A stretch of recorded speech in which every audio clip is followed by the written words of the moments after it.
हरे कृष्णा। स्वागत है आपका हमारे YouTube चैनल भक्ति सागर में। आज हम आप सबको बृहस्पति देव की बहुत ही सुंदर कथा और पौराणिक कथा सुनाएंगे।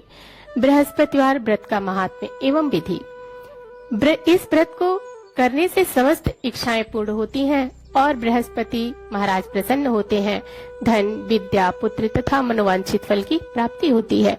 परिवार में सुख तथा शांति रहती है। इसलिए यह व्रत सर्वश्रेष्ठ और अति फलदायक है। इस व्रत में केले का पूजन ही करें। कथा और पूजन के समय मन, कर्म और वचन से शुद्ध होकर मनोकामना पूर्ति के लिए बृहस्पति देव भगवान से प्रार्थना करनी चाहिए। दिन में एक समय ही भोजन करें। भोजन चने की दाल आदि का करें। नमक न खाएं। पीले वस्त्र पहने। पीले फलों का प्रयोग करें। पीले चंदन से पूजन करें।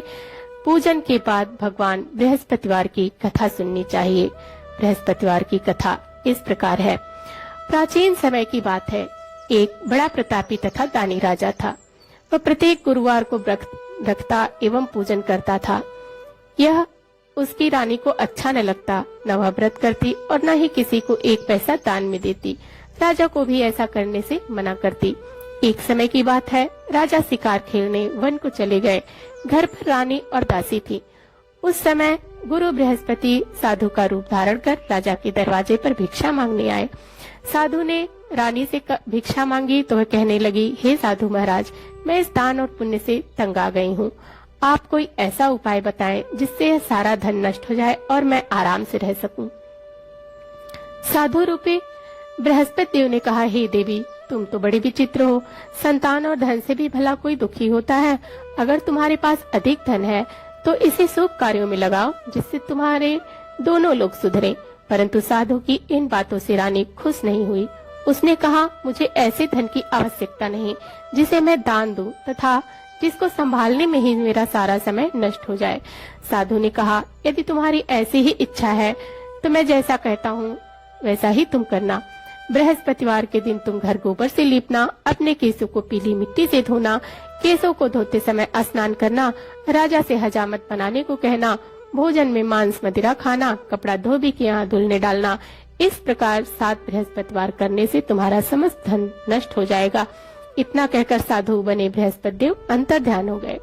साधु ने कहे अनुसार करते हुए रानी को केवल 3 बृहस्पतिवार ही बीते थे कि उसकी समस्त धन संपत्ति नष्ट हो गई। भोजन के लिए परिवार तरसने लगा।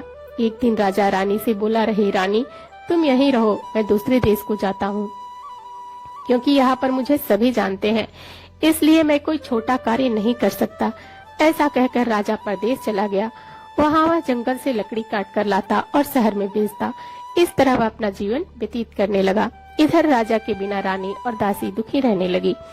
एक समय जब रानी और दासियों को 7 दिन बिना भोजन के रहना पड़ा तो रानी ने अपनी दासी से कहा, हे दासी, पास ही नगर में मेरी बहन रहती है, वो बड़ी धनवान है, तो उसके पास जा और कुछ ले आ ताकि थोड़ा बहुत गुजर बसर हो जाए। दासी रानी की बहन के पास गई। उस दिन बृहस्पतिवार था। रानी की बहन उस समय बृहस्पतिवार की कथा सुन रही थी। दासी ने रानी की बहन को अपनी रानी का संदेश दिया, लेकिन रानी की बहन ने कोई उत्तर नहीं दिया। जब दासी की रानी की बहन से कोई उत्तर नहीं मिला तो वह बहुत दुखी हुई। उसे क्रोध भी आया। दासी ने वापस आकर रानी को सारी बात बता दी। सुनकर रानी ने अपने भाग्य को कोसा। उधर रानी की बहन ने सोचा कि मेरी बहन की दासी आई थी, परंतु मैं उससे नहीं बोली। इससे वह बहुत दुखी हुई। कथा सुनकर और पूजन समाप्त कर वह अपनी बहन के घर गई और कहने लगी, हे बहन, मैं बृहस्पतिवार का व्रत कर रही थी, तुम्हारी दासी गई, परंतु जब तक कथा होती है तब तक हम न उठते हैं और न बोलते हैं, इसलिए मैं नहीं बोली। कहो दासी, क्यों गई थी? रानी बोली, बहन, हमारे घर अनाज नहीं था। ऐसा कहते कहते रानी की आंखें भर आई। उसने दासियों समेत भूखा रहने की बात भी अपनी बहन को बता दी। रानी की बहन बोली, बहन देखो, बृहस्पति देव भगवान सबकी मनोकामना पूर्ण करते हैं। देखो, शायद तुम्हारे घर में अनाज रखा हो। यह सुनकर दासी घर के अंदर गई तो वहाँ उसे एक घड़ा अनाज भरा मिला। उसे बड़ी हैरानी हुई क्योंकि उसे एक एक बर्तन देख लिया था। उसने बाहर आकर रानी को बताया। दासी रानी से कहने लगी, हे रानी, जब हमको भोजन नहीं मिलता तो हम सब व्रत ही तो करते हैं। इसलिए क्यों न इनसे व्रत और कथा की विधि पूछ ली जाए, हम भी व्रत किया करेंगे। दासी के कहने पर रानी ने अपनी बहन से बृहस्पतिवार व्रत के बारे में पूछा। उनकी बहन ने बताया, बृहस्पतिवार के व्रत में चने की दाल और मुनक्का से विष्णु भगवान का केले की जड़ में पूजन करें तथा दीपक जलाएं, पीला भोजन करें तथा कथा सुने। इससे गुरु भगवान प्रसन्न होते हैं और मनोकामना पूर्ण करते हैं। व्रत और पूजन की विधि बताकर रानी की बहन अपने घर लौट आई। रानी और दासी दोनों ने निश्चय किया कि बृहस्पति देव भगवान का पूजन जरूर करेंगे। 7 रोज बाद जब बृहस्पतिवार आया तो उन्होंने व्रत रखा। घुड़साल में जाकर चना और गुड़ बीन लाई तथा उसकी दाल से केले की जड़ तथा विष्णु भगवान का पूजन किया। अब पीला भोजन कहाँ से आए? दोनों बड़ी दुखी हुई, परंतु उन्होंने व्रत किया था, इसलिए बृहस्पति देव भगवान प्रसन्न थे। एक साधारण व्यक्ति के रूप में वे 2 थालों में सुंदर पीला भोजन लेकर आए और दासी को देकर बोले, हे दासी, यह भोजन तुम्हारे लिए है और तुम्हारी रानी के लिए है, इसे तुम दोनों ग्रहण करना। दासी भोजन पाकर बहुत प्रसन्न हुई। उसने रानी को सारी बात बताई। उसके बाद से वे प्रत्येक बृहस्पतिवार को गुरु भगवान का व्रत और पूजन करने लगी। बृहस्पति भगवान की कृपा से उनके पास धन हो गया, परंतु रानी की फिर पहले की तरह आलस्य करने लगी। तब दासी बोली, देखो रानी, तुम पहले भी इस प्रकार आलस्य करती थी। तुम्हें धन रखने में बहुत कष्ट होता था, इस कारण सभी धन नष्ट हो गया। अब गुरु भगवान की कृपा से धन मिला है तो फिर तुम्हें आलस्य होता है। बड़ी मुसीबतों के बाद हमने यह धन पाया है, इसलिए हमें दान पुण्य करना चाहिए। अब तुम भूखे मनुष्यों को भोजन कराओ, प्याऊ लगवाओ, ब्राह्मणों को दान दो, कुआं, तालाब, बावड़ी आदि का निर्माण करवाओ, मंदिर पाठशाला बनवाकर ज्ञान दो, कुंवारी कन्याओं का विवाह करवाओ, अर्थात धन को शुभ कार्यों में खर्च करो, जिससे तुम्हारे कुल का यश बढ़े तथा स्वर्ग की प्राप्ति हो, पितृ प्रसन्न हो। दासी की बात मानकर रानी शुभ कर्म करने लगी, उसका यश फैलने लगा। एक दिन रानी और दासी आपस में विचार करने लगी कि न जाने राजा किस दशा में होंगे। उनकी कोई खोज खबर भी नहीं है। उन्होंने श्रद्धा पूर्वक गुरु बृहस्पति भगवान से प्रार्थना की कि राजा जहाँ कहीं भी हो शीघ्र वापस आ जाए। उधर राजा परदेश में बहुत दुखी रहने लगा। वह प्रतिदिन जंगल से लकड़ी बीन कर लाता और उसे शहर में बेचकर अपने दुखी जीवन को बड़ी कठिनता से व्यतीत करता। एक दिन दुखी हो अपनी पुरानी बातों को याद करके वह रोने लगा और उदास हो गया। उसी समय राजा के पास बृहस्पति देव साधु के वेश में आकर बोले, हे लकड़हारे, तुम इस सुनसान जंगल में किस चिंता में बैठे हो, मुझे बतलाओ। यह सुनकर राजा के नेत्रों में जल भर आया। साधु की वंदना कर राजा ने अपनी संपूर्ण कहानी सुना दी।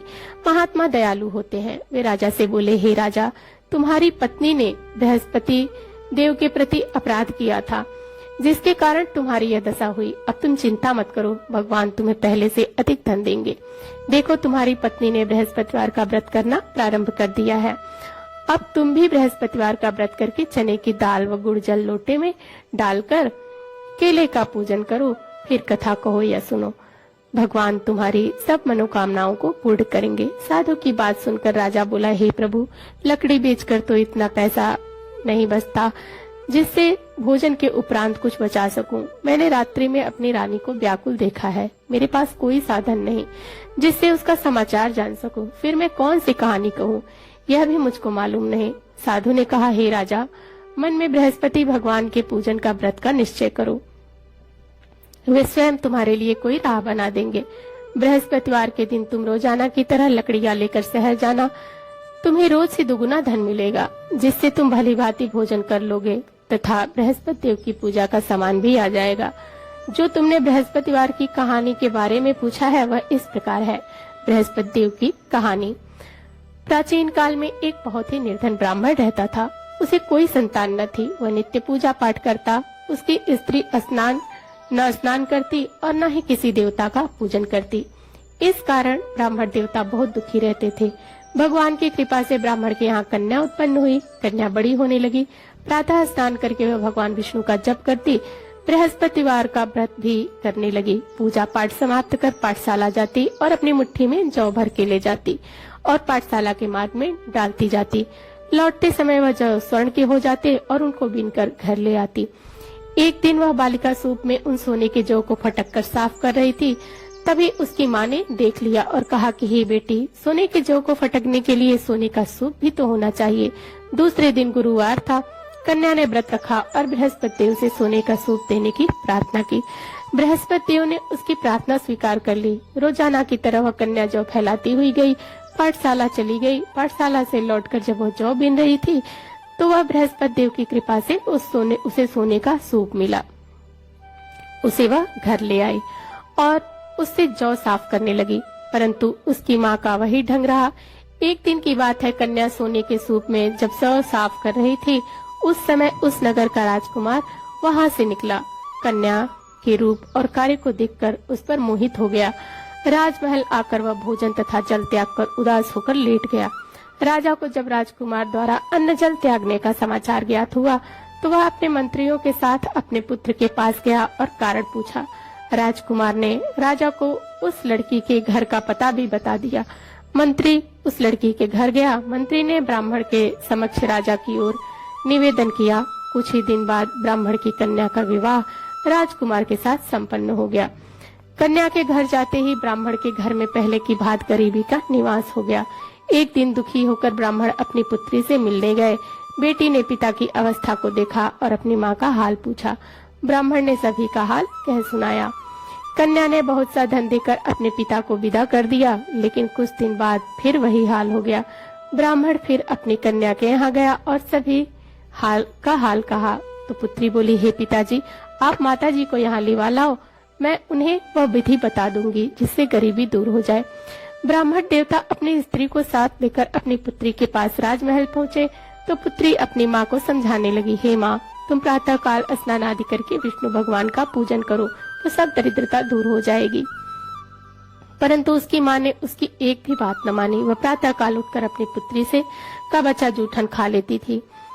एक दिन उसकी पुत्री को बहुत गुस्सा आया। उसने अपनी माँ को एक कोठरी में बंद कर दिया। प्रातः उसे स्नान आदि करा के पूजा पाठ करवाया तो उसकी माँ की बुद्धि ठीक हो गई। इसके बाद वह नियम से पूजा पाठ करने लगी और प्रत्येक बृहस्पतिवार को व्रत करने लगी। इस व्रत के प्रभाव से मृत्यु के बाद वह स्वर्ग को गई। वह ब्राह्मण भी सुखपूर्वक इस लोक का सुख भोग कर स्वर्ग को प्राप्त हुआ। इस तरह कहानी कहकर साधु देवता बने वहां से लोप हो गए। धीरे धीरे समय व्यतीत होने लगा। फिर बृहस्पतिवार का दिन आया। राजा जंगल से लकड़ी काटकर शहर में बेचने गया।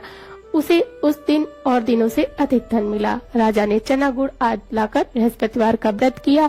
उस दिन से उसके सभी क्लेश दूर हो गए। परंतु जब अगले गुरुवार का दिन आया तो वह बृहस्पतिवार का व्रत करना भूल गया। इस कारण बृहस्पति भगवान नाराज हो गए। उस दिन उस नगर के राजा ने विशाल यज्ञ का आयोजन किया था तथा अपने समस्त राज्य में घोषणा करवा दी कि सभी मेरे यहाँ भोजन करने आवे, किसी के घर चूल्हा न जले। इस आज्ञा को जो न मानेगा उसको फांसी की सजा दे दी जाएगी। राजा की आज्ञा के अनुसार राज्य के सभी वासी राजा के भोज में सम्मिलित हुए, लेकिन लकड़हारा कुछ देर में से पहुंचा, इसलिए राजा को उसको अपने साथ महल में ले गए। जब लकड़हारे को भोजन करा रहे थे तो रानी की दृष्टि उस खूंटी पर पड़ी जिस पर उसका हार लटका हुआ था। उसे हार खूंटी पर लटका दिखाई नहीं दिया। रानी को निश्चय हो गया कि मेरा हार इस लकड़हारे ने चुरा लिया है। उसी समय सैनिक बुलवाकर उसको जेल में डलवा दिया। लकड़हारा जेल में विचार करने लगा कि न जाने कौन से पूर्व जन्म के कर्म में मुझे यह दुख प्राप्त हो रहा है, और जंगल में मिले साधु को याद करने लगा। तत्काल बृहस्पति देव साधु का रूप धर प्रकट हुए और कहने लगे कि अरे मूर्ख, तूने बृहस्पति देवता की कथा नहीं कही, उसी कारण तुझे यह दुख प्राप्त हुआ है। अब चिंता मत कर, बृहस्पतिवार के दिन जेल खाने के दरवाजे पे तुझे 4 पैसे पड़े मिलेंगे। उनसे तू बृहस्पतिवार की पूजा करना और तेरे सारे कष्ट दूर हो जाएंगे। अगले दिन उसे जेल के द्वार पर 4 पैसे मिले। राजा के ने पूजा का सामान मंगवाकर कथा कही और प्रसाद बांटा। उसी रात्रि में बृहस्पति देव ने उस नगर के राजा को स्वप्न में कहा कि हे राजा, तूने जिसे जेल में बंद किया है उसे कल छोड़ देना, वह निर्दोष है। राजा प्रातः काल उठा और खूंटी पर हार टंगा देखकर लकड़हारे को बुलाकर क्षमा मांगी तथा राजा के योग्य सुंदर वस्त्र आभूषण देकर उसे विदा कर दिया। गुरुदेव की आज्ञा अनुसार राजा अपने नगर को चल दिया। जब राजा नगर के निकट पहुंचा तो उसे बड़ा ही आश्चर्य हुआ। नगर में पहले से अधिक बाग, तालाब और कुएं, बहुत सी धर्मशालाएं, मंदिर आदि बने हुए थे। राजा ने पूछा, यह सब किसका बाग और धर्मशाला है? तब नगर के सब लोग कहने लगे कि यह सब रानी और दासी द्वारा बनवाए गए हैं। राजा को आश्चर्य हुआ और गुस्सा भी आया कि उसकी अनुपस्थिति में रानी के पास धन कहाँ से आया होगा। जब रानी ने यह खबर सुनी तो राजा आ रहे हैं तो उसने अपनी दासी से कहा कि हे दासी, देख राजा हमको कितनी बुरी हालत में छोड़ गए थे, वह हमारी ऐसी हालत देखकर लौट न जाए, इसलिए तू दरवाजे पर खड़ी हो जा। रानी की आज्ञा अनुसार दासी दरवाजे पर खड़ी हो गई और जब राजा आए तो उन्हें अपने साथ महल में लिवा लाई। तब राजा ने क्रोध करके अपनी तलवार निकाली और पूछने लगा, बताओ यह धन तुम्हें कैसे प्राप्त हुआ? तब रानी ने सारी कथा सुनाई। राजा ने निश्चय किया कि मैं रोजाना दिन में 3 बार कहानी कहूंगा और रोज व्रत किया करूंगा। अब हर समय राजा के दुपट्टे में चने की दाल बंधी रहती तथा दिन में 3 बार कथा कहता। एक रोज राजा ने विचार किया कि चलो अपनी बहन के यहाँ हो आऊं। इस तरह का निश्चय कर राजा घोड़े पर सवार होकर अपनी बहन के यहाँ चल दिया। मार्ग में उसने देखा कि कुछ आदमी एक मुर्दे को लिए जा रहे हैं। उन्हें रोककर राजा कहने लगा, अरे भाइयों, मेरी बृहस्पतिवार की कथा सुन लो। वे बोले, हमारा तो आदमी मर गया है, इसको अपनी कथा की पड़ी है। परंतु कुछ आदमी बोले, अच्छा कहो, हम तुम्हारी कथा भी सुनेंगे। राजा ने चने की दाल निकाली और कहानी शुरू कर दी। जब कथा आधी हुई तो मुर्दा हिलने लगा और जब कथा समाप्त हुई तो राम राम कह के मुर्दा खड़ा हो गया। राजा आगे बढ़ा। उसे चलते चलते शाम हो गई। आगे मार्ग में उसे एक किसान खेत में हल चलाता मिला। राजा के उससे कथा कहने का आग्रह किया लेकिन वह नहीं माना। राजा आगे चल पड़ा। राजा के हटते ही बैल पछाड़ खाकर गिर पड़ गए तथा किसान के पेट में बहुत तेज से दर्द हुआ। उसी किसान की माँ रोटी लेकर आई। उसने जब देखा तो अपने पुत्र से सब हाल पूछा। बेटे ने सभी हाल बता दिया। बुढ़िया दौड़ी दौड़ी उस घुड़सवार के पास पहुंची और उससे बोली, मैं तेरी कथा सुनूंगी, तू अपनी कथा मेरे खेत पर चलकर ही कहना। राजा ने लौटकर बुढ़िया के खेत पर जाकर कथा कही, जिसके सुनते ही बैल खड़े हो गए तथा किसान के पेट का दर्द भी बंद हो गया। राजा अपनी बहन के घर पहुंच गया। बहन ने भाई की खूब मेहमानी की। दूसरे रोज प्रातःकाल राजा जागा तो वह देखने लगा कि सब लोग भोजन कर रहे हैं। राजा ने अपनी बहन से जब पूछा, ऐसा कोई मनुष्य है जिसने भोजन नहीं किया हो, जो मेरी बृहस्पतिवार की कथा सुन ले? बहन बोली, हे भैया, यह देश ऐसा ही है। यहाँ लोग पहले भोजन करते हैं, बाद में कोई अन्य काम करते हैं। फिर वह एक कुम्हार के घर गई जिसका लड़का बीमार था। उसे मालूम हुआ कि उसके यहाँ 3 दिन से किसी ने भोजन नहीं किया है। रानी ने अपने भाई की कथा सुनने के लिए कुम्हार से कहा। वह तैयार हो गया। राजा ने जाकर बृहस्पतिवार की कथा कही, जिसको सुनकर उसका लड़का ठीक हो गया। अब तो राजा की प्रशंसा होने लगी। एक दिन राजा ने अपनी बहन से कहा, हे बहन, मैं अपने घर जाऊंगा, तुम भी तैयार हो जाओ। राजा की बहन ने अपनी सास से अपने भाई के साथ जाने की आज्ञा मांगी। सास बोली, हाँ चली जा, मगर अपने लड़कों को मत ले जाना, क्योंकि तेरे भाई को कोई संतान नहीं है। बहन ने अपने भाई से कहा, हे भैया, मैं तो चलूंगी, मगर मेरा कोई बालक नहीं जाएगा। अपनी बहन को भी छोड़कर दुखी मन से राजा अपने नगर को लौट आया। राजा ने अपनी रानी से सारी कथा बताई और बिना भोजन किए वह शैया पर लेट गया। रानी बोली, हे प्रभु, बृहस्पति देव ने हमें सब कुछ दिया है, वे हमें संतान भी अवश्य ही देंगे। उसी रात बृहस्पति देव ने राजा को स्वप्न में कहा कि हे राजा, उठ, सभी सोच त्याग दे, तेरी रानी गर्भवती है। राजा को यह जानकर बड़ी खुशी हुई। 9वें महीने रानी के गर्भ से एक सुंदर पुत्र पैदा हुआ। तब राजा बोला, हे रानी, स्त्री बिना भोजन के रह सकती है, परंतु बिना कहे नहीं रह सकती। जब मेरी बहन आए तो तुम उससे कुछ मत कहना। रानी ने हाँ कर दी। जब राजा की बहन ने यह समाचार सुना तो वह बहुत दुखी हुई। तब बधाई लेकर अपने भाई के घर आई। रानी ने तब उसे आने की उलाहना दिया। जब भाई अपने साथ ला रहे थे तब टाल गई, उनके साथ न आई और राजा अपने आप ही भागी भागी बिना बुलाए आ गई। तो राजा की बहन बोली, भाई, मैं इस प्रकार न कहती तो तुम्हारे घर औलाद कैसे होती? राजा की बहन बोली, भाई, मैं किसी इस प्रकार न कहती तो तुम्हारे घर औलाद कैसे होती? बृहस्पति देव सभी की मनोकामनाएं पूर्ण करते हैं।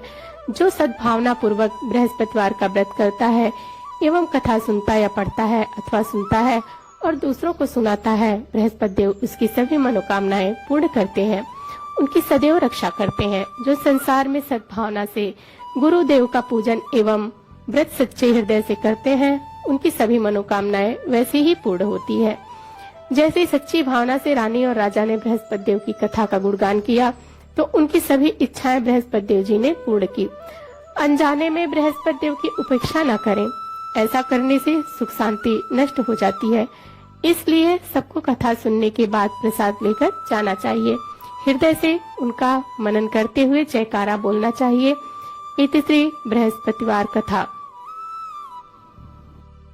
जय बृहस्पति देवा, जय बृहस्पति देवा, छिन छिन भोग लगाऊं कदली फल मेवा।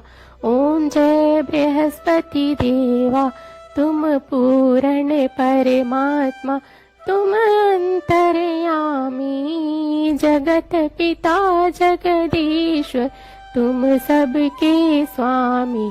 ओम जय बृहस्पति देवा, चरणामृत निज निर्मल सब पातक हरता, सकल मनोरथ दायक कृपा करो भरता। ओम जय बृहस्पति देवा, तन मन धन हर पढ़ कर जो जन शरण पड़े, प्रभु प्रकट तब हो कर आकर द्वार खड़े। ओम जय बृहस्पति देवा, दीन दयाल दयानिधि भक्तन हितकारी, पाप दोष सब हरता भव बंधन हारी। ओम जय बृहस्पति देवा, सकल मनोरथ दायक सब संशय हारो, विषय विकार मिटाओ संतन सुखकारी। ओम जय बृहस्पति देवा, जो कोई आरती तेरी प्रेम सहित गावे, जेठानंद आनंद कर सो निश्चय पावे। ओम जय बृहस्पति देवा। सब बोलो भगवान विष्णु की जय। बोलो बृहस्पति भगवान की जय। देवताओं के गुरु बृहस्पति को कुंडली में शुभ कैसे बनाए, आइए जाने सरल उपाय। नीचे लिखे मंत्र का उच्चारण कम से कम 108 बार करें। एकाक्षरी मंत्र ओम बृहस्पतये नमः। और दान सामग्री पीला वस्त्र, स्वर्ण, पुखराज, हल्दी की गांठ, गाय का घी, चने की दाल, केसर, पीले पुष्प, पीले फल, इन सब चीजों का दान करें। उक्त सामग्री को वस्त्र में बांधकर उसकी पोटली बनाएं। तत्पश्चात उसे मंदिर में अर्पण करें अथवा बहते जल में प्रवाहित करें। तो प्रिय भक्तजनों, आज की कथा यहीं पर समाप्त होती है। कथा अच्छी लगे तो हमारे वीडियो को लाइक, चैनल को सब्सक्राइब और कमेंट बॉक्स में जरूर बताएं कि कथा आपको कैसी लगी। मिलते हैं अगली वीडियो में। धन्यवाद।